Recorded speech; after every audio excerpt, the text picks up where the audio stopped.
ঢাকা থেকে ৩৫০ টাকায় ঘুরে আসলাম পদ্মা সেতু মহামা জাজিরা প্রান্ত থেকে। প্রথমে ঢাকা থেকে মেট্রো রেলে মতিঝিল গিয়ে নামলাম। আমার বাসা শেওড়াপাড়া, এখান থেকে মতিঝিল পর্যন্ত 50 টাকা ভাড়া নিয়েছে। এখান থেকে মতিঝিল যাওয়ার উদ্দেশ্যে রওনা করেছি শেওড়াপাড়া থেকে।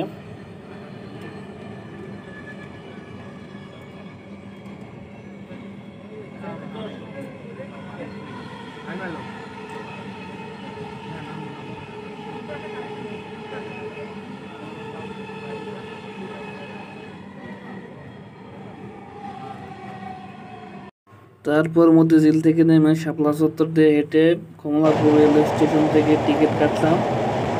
মধুমতি এক্সপ্রেস ট্রেনের টিকিট কাটলাম, মাত্র 55 টাকা নিয়েছে মাওয়া পর্যন্ত। আমি দুইটা টিকিট কেটেছি, আমি এবং আমার বন্ধুর জন্য। দুইটা টিকিট নিয়েছে 110 টাকা। তারপরে ট্রেনে চললাম। নারায়ণগঞ্জ থেকে উড়াল রেল সেতু উপর দিয়ে ট্রেন যাচ্ছে, খুবই সুন্দর।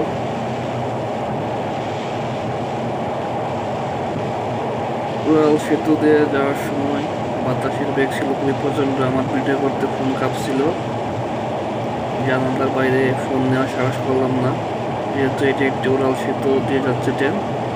ফোন করলে আর ফোন খুঁজে পাওয়া যাবে না, আর বাতাসের বেগ ছিল খুবই বেশি, সেজন্য আমি আর ফোন বাইরে নেওয়ার সাহস করলাম না।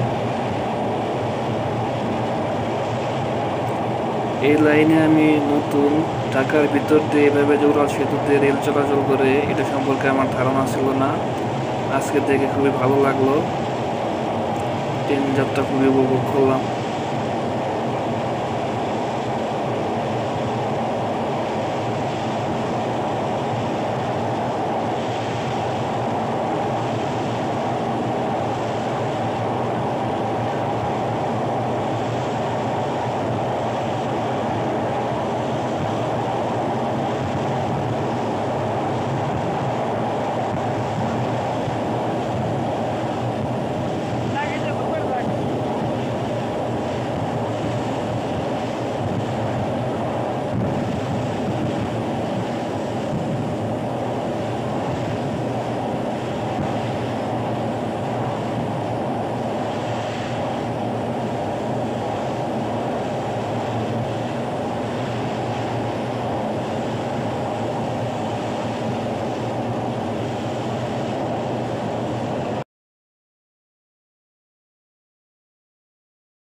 কিছুক্ষণ আগে টোল প্লাজা অতিক্রম করেছে ট্রেনটি। টোল প্লাজার পাশ দিয়ে ট্রেনটি চলে গেল, আমরা পদ্মা সেতুর খুবই কাছাকাছি এসে পড়েছি। এই যে আমরা পদ্মা সেতুতে এসে পড়েছি, খুবই সুন্দর লাগছে। এই সেই কাঙ্ক্ষিত মুহূর্তের জন্য ঢাকা থেকে এত জার্নি করে আমরা আসলাম, খুবই ভালো লাগছে, খুবই মনোমুগ্ধকর দৃশ্য।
যদিও আমাদের ট্রেনটি ছিল 3টায়, কিন্তু ট্রেনটি ছিল ঢাকা থেকে 3টা 10-এ। আমরা 3টা 50 মিনিটে পদ্মা স্টেশনে নামলাম।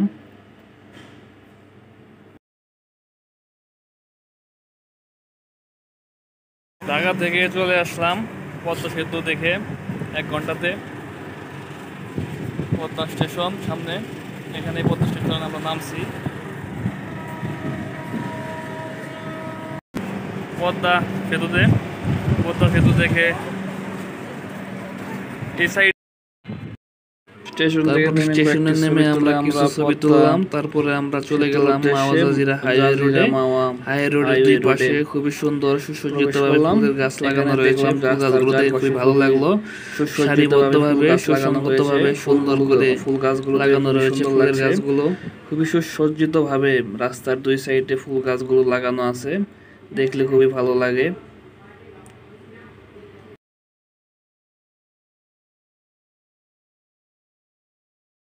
তারপরে নিচে গিয়ে একটা ভ্যানওয়ালার সাথে 60 টাকা ভাড়া মিটিয়ে আমরা চলে গেলাম। আপনারা ভ্যানে ওঠার সময় ভাড়া মিটিয়ে নেবেন, কারণ এখানে তারা যার কাছ থেকে যা ভাড়া নিতে পারে। প্রথমে আমাদের কাছে 100 টাকা চেয়েছিল, তারপরে 80 টাকা, তারপরে সর্বশেষ আরেক ভ্যানের সাথে মিটিয়ে আমরা 60 টাকার বিনিময়ে উঠে পড়েছি তার ভ্যানে। খুবই সুন্দর। আর এখানে রাস্তার দুই পাশে অনেকগুলো রিসোর্ট আছে, আপনারা যারা থাকতে চান তারা এখানে রিসোর্টে থাকতে পারেন। বিশ্বাস করলে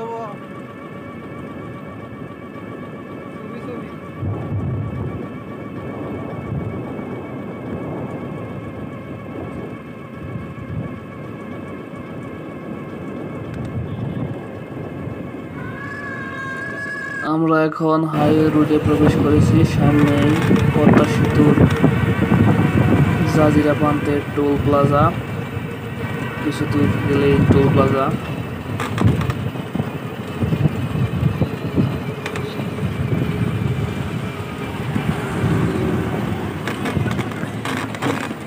টোল প্লাজার সাইড দিয়ে একটা শর্টকাট রাস্তা আছে। রিক্সাওয়ালা চাচা আমাদেরকে সেই রাস্তা দিয়ে নিয়ে যাচ্ছে পদ্মা সেতুর নিচে, ওইখানে নদীর পাড়ে। শর্টকাট রাস্তা ধরে আমরা এগোচ্ছি, দেখতে থাকেন। তারপরে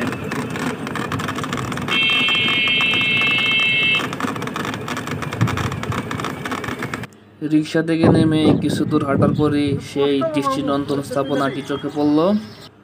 সত্যি খুবই মনোমুগ্ধকর, ভালো লাগলো। প্রচণ্ড বাতাস আছে এখানে, এবং কি দৃশ্য খুবই সুন্দর লাগলো। সর্বোপরি এত কষ্ট করে ঢাকা থেকে আসাটা মনে হলো সার্থক এই দৃশ্যটি দেখে।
এখানে স্পিড বোট আছে, নৌকা আছে। যারা ভাড়া নিতে চান 500-1000 টাকার বিনিময়ে ভাড়া নিতে পারেন। আর সিঙ্গেল ঘোরার জন্য ওনারা 100 করে নেন। 10-15 জন হলে নৌকা ছেড়ে আপনাকে আধা ঘন্টা 40 মিনিট ঘুরিয়ে নেবে।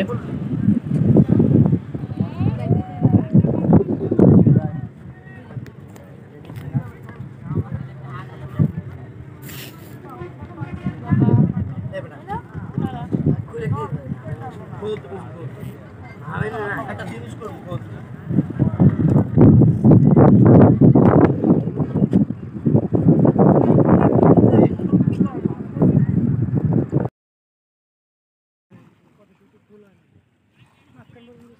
ঘুরে পরে ওই পাশটায় গ্রামে লাগে ধরতে হাঁটতে হাঁটতে গ্রামে যাই উঠে যেতাম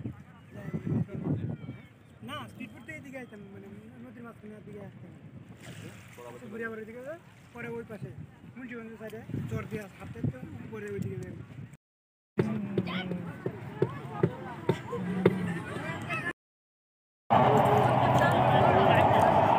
পদ্মা সেতুর নিচ দিয়ে ট্রেন যাচ্ছে।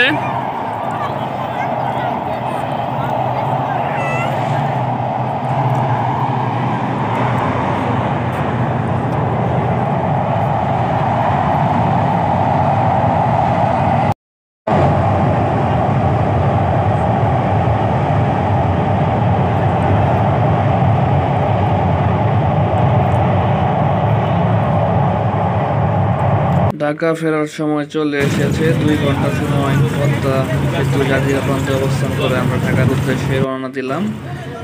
বাসে মাত্র 100 টাকার বিনিময়ে আমরা ঢাকা যাচ্ছি। প্রথমে 150 টাকা ভাড়া চেয়েছিল, আমি দাম দর করে 100 টাকা মিটিয়ে বাসে চললাম। টোল প্লাজা অতিক্রম করে বাস পদ্মা সেতুতে প্রবেশ করেছে। সকলকে ধন্যবাদ ভিডিওটি দেখার জন্য, আর এত মনোযোগ দিয়ে ধৈর্য ধরে এত বড় ভিডিও দেখার জন্য আপনাদের সবাইকে ধন্যবাদ। আসসালামু আলাইকুম।